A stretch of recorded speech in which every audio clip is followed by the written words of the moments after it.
You're listening to One Family, What's God Doing? Where we explore what God's doing in YWAM locations throughout Virginia.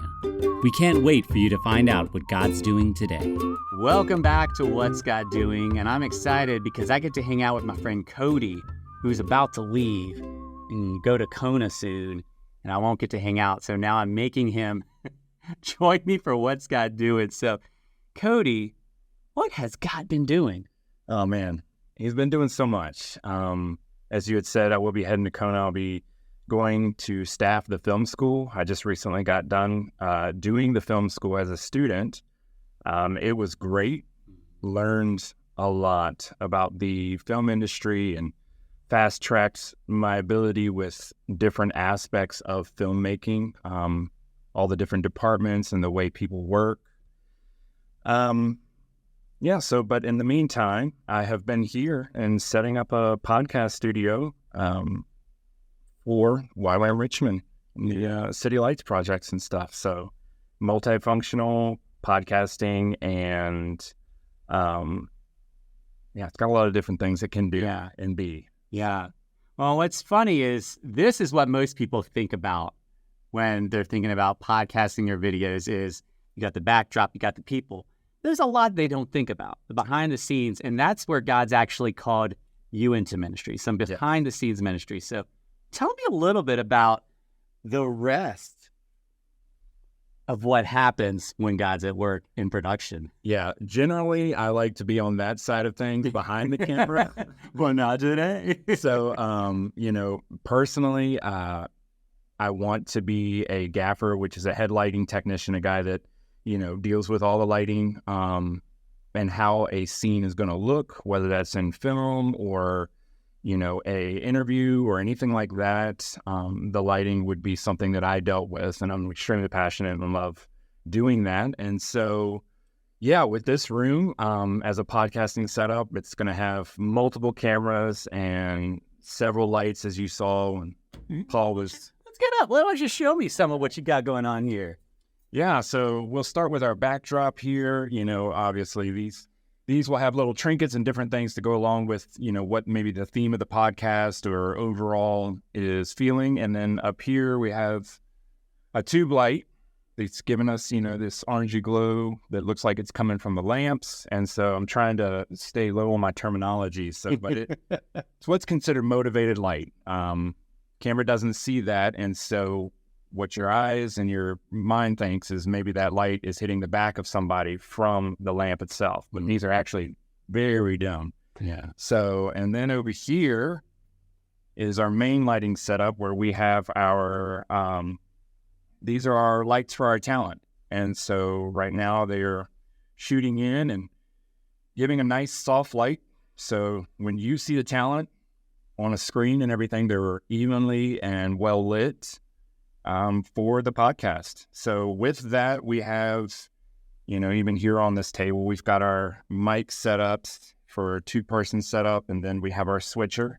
So our host can go ahead and switch between the camera angles, which would be a wide of both of them, and then each of them get a close-up. So back there, I don't know if you can see too well, but we do have our cameras placed in their general areas.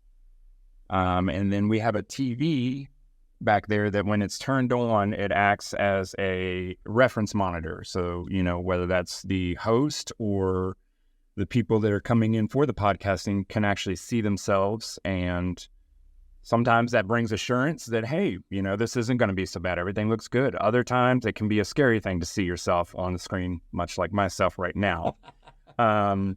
So this has been a project that I've been working on for a couple months now that, I've really enjoyed. And in this project, it was a start to finish type thing where when I walked in the door, first off, it was a clean slate. The walls were a completely different color, an off-white and everything. And so basically from the ground up, I had a clean slate to work with, which is what I generally prefer and have absolutely enjoyed the process from the painting all the way up to set design, refinishing the table, making it much darker, and just finding different things that would help boost what you see as a viewer on the set.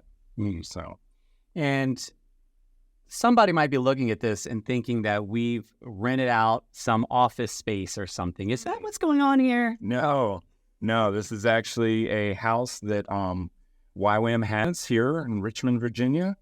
And in this house, there are many rooms. And in each of these rooms, there's different things going on. We have rooms for different storage for some of our gear, which, a lot of the gear that you see here is a part of YWAM Richmond. And they do own all this gear and stuff. And so in that, we have another room, which is what will be considered our control room. So somebody will be in that room monitoring the audio and the video and have that ability to use the switcher in that room to change camera angles and to change audio between whether you have a soft-spoken person or somebody that tends to project a little bit more than the usual. And so that guy will be in there being able to work things on the fly. And so, in this room, this house is also, outfitted with different other things, a editing room that we have and, kitchen, some other amenities, that come with just having a house. And so that makes it really nice. Yeah. It's not a shared office space with noises and others coming in and out. We don't have to sign in or book the room for a certain amount of time. It's just here and as God leads, as far as our podcasting go or any kind of video work, actually, because like I said, this room can be used for multiple different things. But as God leads those types of podcasts and different speaking points, then we have that space to be able to do that and equip people with the ability to ultimately get the gospel online. That's a huge thing nowadays. And I think that that's one of the main things that got me into cinema was just this idea that, we live a digital age right now where, you get onto Facebook and within your first scroll, a video starts to play out, and you can't outdo it. Video is the new thing. And so, I believe that YWAM Richmond recognizes that and they want to be involved in what is the new thing, and that is video. So let's come back to the tables. We're going to switch chairs so I can switch hands because I'm carrying this phone and it's a heavy thing. So here's my question. Was this a quick and easy thing to put together? No, there was several instances of analysis paralysis, where, set design is not my forte. And so there were different moments of just picking out, we do have a carpet here. I don't know that a viewer will ever see it, but it helps with the audio and the sound dampening and such. And so, but that took me a minute to figuring out the color scheme in which I wanted things to fall together between the table and some of the backdrop. And we knew that we wanted to cut as much light as possible in the room. There's a huge bay window over here that we've actually put blackout curtains in front of because we wanted to have as much control as possible with the lighting. And that way, anytime somebody wanted to come in here, it wasn't dependent on what the sun was doing, whether that's a cloudy day, nighttime, any of those, we completely control that and it can look the same throughout. But no, it has not been a quick process. There are certain elements of it that have been time consuming. The painting of the rooms, this room in particular, it's a larger room. And so it took a little while, several coats of a darker paint, figuring out the placement of things, camera placements for your angles has been a little time consuming. And not that anything has been hard, but more so just time consuming, the little things. This light is not bright enough, so you'll go over and change it by a couple % just to see whether it's at where you want it to be. So, well, and two thoughts from that. So one, this is the big blessing that you're leaving YWAM Virginia with as you head on, is we have had moments where we've had to set things up and tear them down and set them up and tear them down when they're shared spaces. As you noted, we don't have to do that. It's going to save so much time. It's going to save so much frustration. We're not going to have to think about the lighting because you put that work in. But the second thought I have is, what you feel called to is not this end of the camera, is the behind the scenes.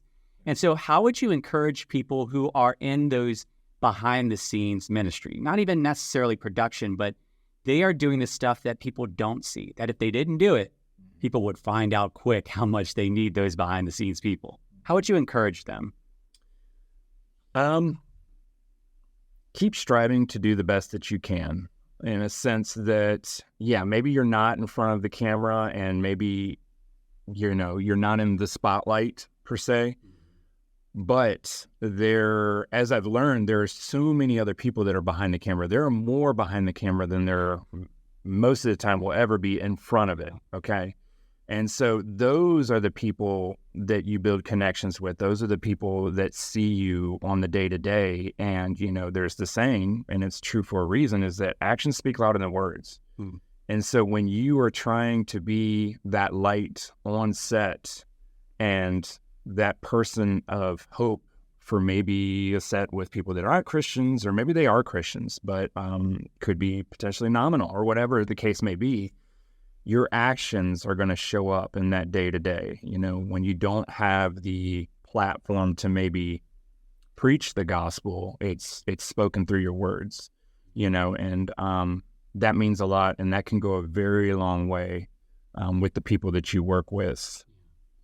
As we close out, is there a verse that God's been putting on your heart? Yeah, and it goes right along with what I was just saying with your actions. I am extremely passionate about film, cinematography, and video, and in that, one of the things that the Lord has really laid on my heart is Colossians 3:23, which says, "Whatever you do, work at it with all of your heart as working for the Lord, not for human masters."